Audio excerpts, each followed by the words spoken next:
You looking for this? Bro, run. I would've Run, been out of get there. out. As soon as I saw that, Bro. Oof, okay. oh, thank goodness. Get in the truck! Right now! Move! Did she just die? Frank shot her, dude. all the way for from El Paso, Texas, dude. Oh, never mind. Look out for snipers. What are we doing, Joe? Ooh. Oh, that's some Frank action right there, dude. What a beast. It had to be done.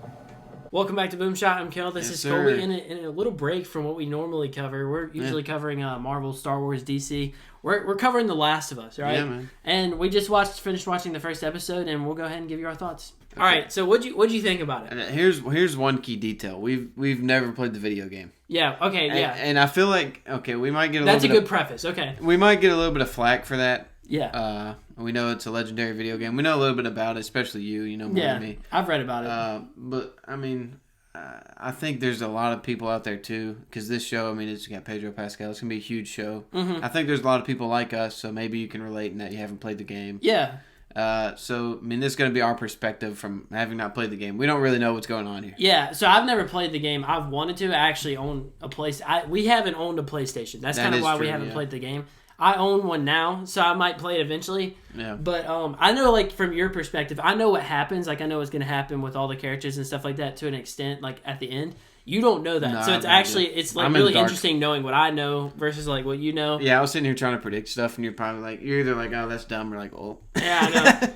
But, so what do you think about the first episode? I thought it was really good, man. I mean, it's definitely pretty dark, this episode. It is. And you saw our content warning. Usually we don't cover stuff like this, but it's obviously going to be a huge show. And it's not to say we don't watch stuff like this. I mean, we love The Punisher and stuff like that. Yeah. But, yeah, I think it's going to be great. I'm not sure how many episodes it's going to be. I'm not for sure either, but, like, I know that this in the game timeline, for example, like, it covers Joel's backstory, and then it covers, like, how they got Ellie, and, like, they were just leaving Boston whenever this episode ended, and they've got to go all the way across the west to Oregon. So we've got a pretty big journey ahead of us. So I'd predict at least 10 episodes. Yeah, and here's the thing. I just thought about this. We're kind of giving a fresh perspective on this. Because like I said, I feel like there's a lot of people that haven't played the game, and so this is kind of like a spoiler-free review. Whereas I feel like a lot of people are going to be, they already know what's happening. Yeah. So I mean, if you're like us and you haven't seen it, I mean, you can watch our recaps. Yeah, no, and I got to be really careful with with how I say it because I don't know, like I don't want to say anything. Like I know what's going to happen, like I said earlier, but yeah, we got a fresh perspective. Obviously, we get to see all Joel's backstory, bro. That was sad. That was heart-wrenching. That was heart-wrenching, dude. Like, but I love the way that they did the whole like virus because usually I feel like with apocalyptic shows and movies that it typically opens up with a scene like that. Yeah, but like it has a whole day leading up and like these weird things are happening, but nobody knows quite what's going on, and then. At the end, like in the middle of the night, like when I feel like something like this would normally happen, it just completely goes bonkers, dude. Yeah, and it's crazy. I feel like I'm glad they did that too because we got to be more attached to her character, the daughter. Yeah, and I mean, her name's Sarah. Sarah. Yeah. So obviously it's sad when she dies, but it hurts more knowing that we got to watch at least a day within the show to like learn her character. Yeah, and so it makes it that much more sad. So yeah, it was definitely rough, and they had that. You noticed this as well. Like it took like 20 minutes, I think, for really it started to go down at like around the 20-minute mark, and then that whole scene where they get in the truck, and you noticed it was like a one-shot scene. Yeah, in the truck that was for a crazy. long time. I love one-shots. We've talked about it. Really, like I think it was our very first video we ever made, the one-shot in Loki. But yeah, it was great, dude. In the truck, and it's looking through the windshield. Yeah, it felt crazy. Like it was from Sarah's perspective, watching. Oh, dude, it was crazy. And then the movie theater. That's what was crazy. Yeah, to me, the movie theater. Everybody's running out of there. Some of us got infected, And then so they're like, back up.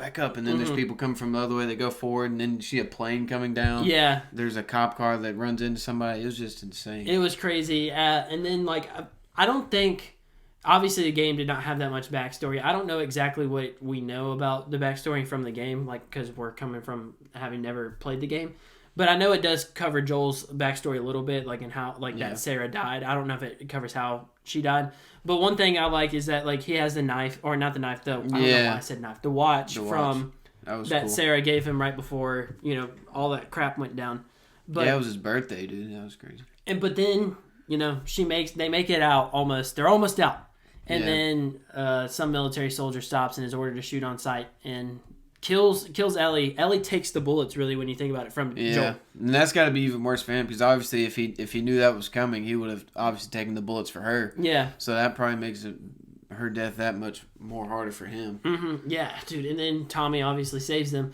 And then it skips forward 20 years, so our boy Joel is now close to 60. That's what I said. I was like, but okay, like I said, I don't know much about the game, but if the game really does take place in 2023, like that's the same time jump, that's sick, dude. That is sick. I mean, it's like the same year we're in now. I'm pretty sure it does. When I read about it on Wikipedia, it said like it had a time jump of like 20 years. Yeah, because when I saw that, I was like, why did they jump 20 years? I was like, okay, so now that's our year. Maybe that's the only reason they did it.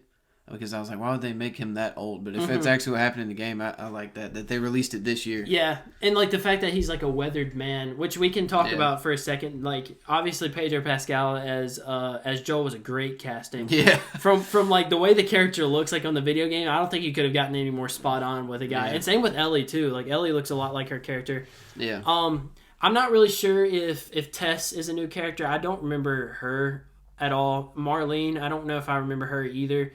But like that's kind of the way that they've described it on like Neil Druckmann, the guy who made the game, was talking about how like this is the same game, like same stuff that happens in the game, but with a lot more like background, and you can definitely tell like that was the case. Like it felt pretty slow at times, but I love like we said, we love the world building that goes on. Yeah, well, we've always said that on this channel, but and I feel like it's definitely going to pick up now that they're in the open. It's going to get crazy, and they're going into that city that I don't know what city that was. I guess it was pretty close by Boston. Yeah. But the buildings were falling over. I mean, they're going to have to get through some stuff. He's going to have to go full Frank Castle, as you were saying early in the show. Yes, he will have to go full Frank Castle. And as much as I wish Papa Frank was in the show, he's not, which I know... See, knowing from my perspective, I know something at the very end of the game that you're going to enjoy. So... I won't spoil it, but I know you're gonna enjoy this. So, okay. But so great acting. The visuals look great because you have to think they're building most of this stuff from the ground up because obviously they can't find any wasted city to use as a placeholder. So that is crazy. I mean, I feel like a lot of times when video game adaptations are on the big screen. I mean, this isn't technically the big screen, but like a production like this, the quality isn't that great, or at least in times past. And this has been, I mean, it's the best quality you'll get anywhere. Yeah, for real. HBO, I'm glad like they've got obviously HBO behind this. Like this is an HBO show, but then they've got Sony like PlayStation. I guess it's PlayStation Studios or kind of something like that. But they've got like the PlayStation team on there. They got Sony on there. And they got also like multiple other studios. So like they're keeping the story like true to the story, but they're also like giving it the best like visuals and things like that, and adding it to the story in a wholesome way. It's great, dude. Yeah, and they did. I watched Uncharted recently. They did a good job with that. So yeah, I mean, it obviously looks great. I don't know if the castings in Uncharted were as good as they like. I know a lot of fans had problems with like the Uncharted castings. I was talking about the visuals in general. But I mean, the casting on this has been perfect. And yeah, I mean, some have said they just went for big names for that Uncharted. So, but this, you got big names and it's perfect casting. So it's kind of the best of both. Pedro Pascal's a gigantic name right now. The Mando trailer drops today. It might have already dropped while we're filming this. Yeah, but so we'll go ahead and wrap that up. Actually, now that I'm thinking about it, but let us know what you guys think of the show. Like I'm so excited. I'm pumped for next episode. I know. I love the length too. Like the episode. Yeah, that was great. Like it's just better because I know on Disney Plus, like you get your 30-minute episodes maybe, and then like 6 minutes are credits. Nah, bro. Yeah, give not me with this. Yeah, give me an hour and 20 minutes, dude. We paused it because we're so used to that. We paused it like halfway through, and then we're like, We're halfway. There's like 40 minutes left. Let's go. Yeah. But let us know what you guys think. Are you fans of the show? I've been seeing a lot on Twitter, and everybody's been saying it's been great. So let us know what you guys think. Thank you guys for watching. We'll see you in the next one.